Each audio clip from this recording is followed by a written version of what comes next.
பண்ணி அப்படியே என்ன செய்யறது, ஆண்டவருக்காக 5 வருஷமா நான் ஜெபம் பண்ணேன் பிரதர், இந்த காரியத்துக்காக இப்படி செய்யறதுக்காக. எதுக்குன்னா 5 நிமிஷத்துல எதையோ ஒன்று செய்வான். ஒரு விக்கிரகத்துக்கு முன்னாடி அவன் பார்த்தீங்கன்னா காருக்கு ஒன்று சம்பாவுக்கு ஒன்று அவன் படி பேத்து தள்ளிக்கிட்டே போயிட்டு இருப்பான். நான் சொல்றது புரியுதா? அப்ப ஏதோ ஒண்ணுக்காக தேவன் கிருபைகளை கொடுத்திருக்கிறார்ல. மிக முக்கியமாய் ஆவிக்குரிய பிள்ளைகளுக்கும் உங்களுக்கு எனக்கு கிருபை கொடுக்கப்பட்டதுக்கான நோக்கத்தை நான் காண்பிக்கிறதுக்கு முன்னாடி ஆண்டவர் இந்த உலகத்தினுடைய சகல காரிய நன்மைகளை கொடுக்கிறதுக்கு ஒரு வசனத்தை காண்பித்து கொடுக்கிறேன். மத்தேயுக்கு எழுதின சுவிசேஷ புஸ்தகம் 6:33. அப்ப விக்கிரகத்தினுடைய மனிதனும் என்ன செய்யறான், நம்மளை விட பயங்கரமான காரியங்களை பெற்றுக்கொள்கிறான். அவனை சாட்சி சொல்ல சொன்னா என்ன செய்யுது, பயங்கரமா சொல்றான். 4 மணி நேரம் சொல்லுவான் அவன் சாட்சி. நம்ம கிடந்து ஒரு பிசினஸ் கிடந்துகிட்டு அலமோதி அப்படியே கர்த்தரனை உயர்த்தி இது பண்ணி அப்படியே கொண்டு போய் அப்படியே தூக்கி நிறுத்திட்டார் பிரதர் அப்படி நம்ம சாட்சி சொல்லுவான். அவன் சொல்லுவான் 10 பிசினஸ் பண்ணிட்டு இருக்கேன் 10 கோடிக்கு அப்படிமா. சாதாரணமா நான் போய் ஒரு 400 கோடி கொட்டினேன், ஒரு 1000 கோடி எனக்கு கிடைச்சிச்சுமா. உண்டா? அப்ப கிருபை ஏதோ ஆவிக்குரிய பிள்ளைகள் உங்களுக்கு எனக்கும் இந்த பகுதியை வித்தியாசமாக கர்த்தர் காண்பிக்க உதவி செய்வார். நீ நன்மையிலே பெற்றுக்கொள்ளும்படியாக இந்த பூமிக்குரிய ஓட்டங்களுக்குள்ள ஓடி இந்த கிருபையை வீணடிக்காதபடி இந்த கிருபை இந்த பூமிக்குரிய சகல நன்மைகளையும் ஒரு வார்த்தையை நான் காண்பித்துக் கொடுக்கிறேன். படிங்க பாப்போம். மத்தேயு 6:33.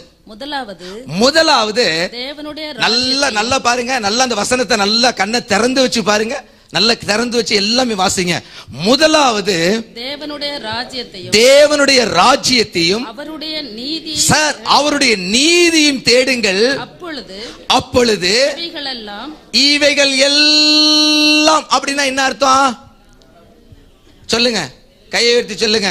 எனக்கு வீடு கொடுத்தது அவருடைய கிருபை, எனக்கு குழந்தைய கொடுத்தது, எனக்கு பிள்ளைய கொடுத்தது, எனக்கு பெஞ்சாதிய கொடுத்தது, எனக்கு ஹஸ்பண்ட கொடுத்தது, எனக்கு சொத்து கொடுத்தது, வேலை கொடுத்தது, கம்பெனி கொடுத்தது, சம்பத்து கொடுத்தது, ஐஸ்வர்யம் கொடுத்தது, எல்லாம் அவருடைய கிருபை. ஆண்டவர் சொல்றாரு, முதலாவது நீ தேவனுடைய நீதியும் அவருடைய ராஜ்யத்தையும் நீ தேடினாவே இவைகள் எல்லாம் உங்களுக்கு கூட கொடுக்கப்படும். கைகளை தட்டி இயேசுவை மகிமைப்படுத்து.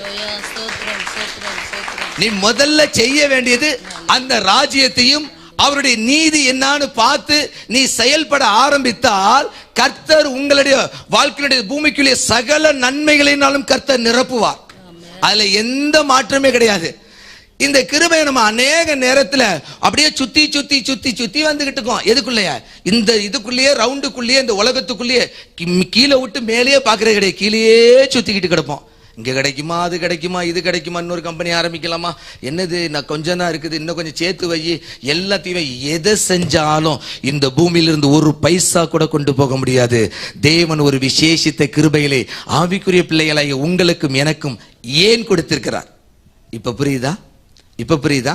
பூமிக்குரிய கிருபைன்னு நான் ஒரு காரியத்தை சொல்லிட்டு, நீ முதல்ல தேவனுடைய ராஜ்யத்தையும் நீதியும் தேடினாவே ஆண்டவர் இதெல்லாம் கூட கொடுக்கிறது. சொல்லுங்க பாப்பா, கூட கொடுக்கிறது. சொல்லுங்க.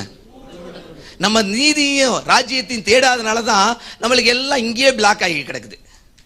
நிறைய நேரத்தில் ஏன் பிளாக் ஆகி கிடக்கு தெரியுமா? நம்ம தேவனுடைய நீதியையும் தேவனுடைய ராஜ்யத்தையும் நம்ம முதல்ல தேடுறதே கிடையாது. நம்மள முதல்ல தேடுறதே இங்கே கீழே சுத்திக்கிட்டு கிடக்கிறோம். அதனாலதான் கீழே பிளாக் ஆகி கிடக்கிறோம், மேலேயே நம்மளால பார்க்க முடியல. அப்ப இந்த கிருபை கொடுக்கிறதுக்கு ஆண்டவர் ஒரு அருமையான செய்தி, பரலோகத்தினுடைய வாசனையை நுகரும்படியாக பரலோக ராஜ்யத்திற்காக எழும்பக்கூடியவங்களுக்கு இந்த செய்தி ரொம்ப சந்தோஷமா இருக்கும். உலகத்தையே சுத்திக்கிட்டு இருந்தா இது கொஞ்சம் கஷ்டமா தான் இருக்கும். கோச்சிக்க வேண்டாம், கேட்டுக்குங்க, வேற வழி இல்லை, மாட்டிக்கிட்டீங்க. சரிங்களா? எடுத்து வாசிங்க. இந்த கிருபை ஒரு மனிதனுக்கு ஆவிக்குரிய வாழ்க்கையில எதுக்கு சார் ஆண்டவர் உங்களுக்கு எனக்கு கிருபையை கொடுத்தார்? நல்லா கவனமா கேளுங்க. இந்த கிருபையை ஏன் ஆண்டவர் உங்களுக்கு எனக்கு இந்த கிருபையை கொடுத்தார் பாருங்க. இந்த பூமியில நீங்க செய்யக்கூடியது எல்லாம் பூமியோட அழியத்தான் போகுது. இதுல இருந்து ஒன்னும் கொண்டு போக போறது இல்லை. இந்த பூமிக்குரிய நன்மையிலும் கர்த்தர் நிரப்புவதற்கு நீ தேவனுடைய ராஜ்யத்தையும் அந்த நீதியை தேட ஆரம்பிச்சிட்டாவே போதுன்னு சொன்ன ஆண்டவருடைய பிள்ளைகளுக்கு நீ பாடுவதற்கு ஒரு கிருபையை கர்த்தர் கொடுக்கிறார். நீ துதிப்பதற்கு கர்த்தர் ஒரு கிருபையை கொடுக்கிறார். என்ன செய்யுது? நீ ஆராதனை செய்வதற்கு ஆண்டவரை ஆராதிக்கும்படியாக தேவன் ஒரு கிருபையை கொடுக்கிறார். நீ ஊழியம் செய்யறதற்கு தேவன் ஒரு கிருபையை கொடுக்கிறார். மற்றவங்களுக்காக நீ முழங்கால் படியிட்டு ஜெபிக்கிறதற்கு, கண்ணீர் விடுகிறதற்கு தேவன் கிருபையை கொடுக்கிறார். நல்லா கேளுங்க, உன் மூலமா தேவனுடைய வல்லமை கிரியை செய்வதற்கு தேவன் தம்முடைய கிருபைகளை உங்கள் மீது அளிக்கிறார்.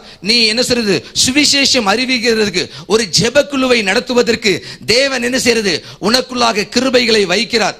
நல்ல ஊழியக்காரரை, நல்ல சபைகளை கொடுத்த தேவனுக்கு என்ன செய்யறது, ஒரு கிருபைகளை தேவன் என்ன செய்யறாரு, வைக்கிறார். நான் சொல்றது விளங்குதா? நான் சொல்றது விளங்குதா?